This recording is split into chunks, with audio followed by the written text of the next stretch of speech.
Let's break down this deadlift just a little bit, or the hinge is the other thing I like to call it.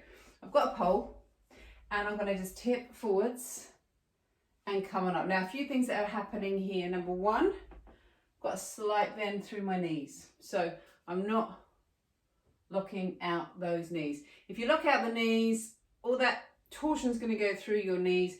Also, if you've got any tightness in your hamstrings, all that's going to happen is you're going to round your back. So a slight bend in your knees. Always have the weight into the balls of the feet, in fact. And you're going to come down. Now, next thing to notice, I am hinging from my hip. So my bottom is actually going back. I'm not trying to come down to the floor.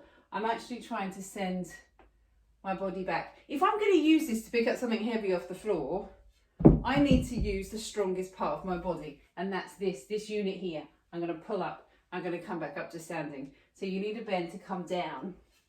If I use my pole, and this is what I would use on you if I was with you one-to-one, can you see as I come down, oh, my bottom, very hard to do on your own, my bottom, my back are hitting that pole. If I straighten out the legs and try and come forwards, which most people try and reach too far forwards, then that back comes off. So just think here, actually, my hands start here by my thighs.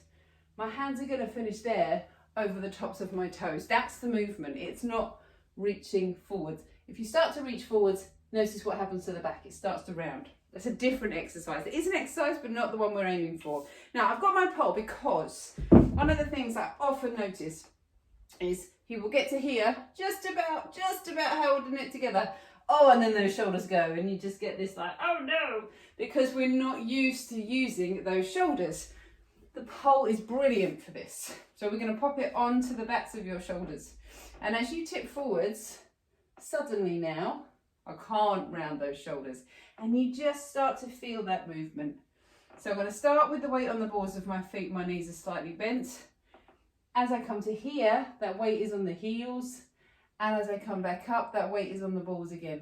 So we're in, we're up. The strange thing about this movement is that it's actually quite hard to feel with a light weight. Once you start to add a little bit more load, so I suggest if you've got a handbag at home, then from here it's much easier to feel. You come down, as you pick it up, I'm going to pick up my chest, drive and come up to standing.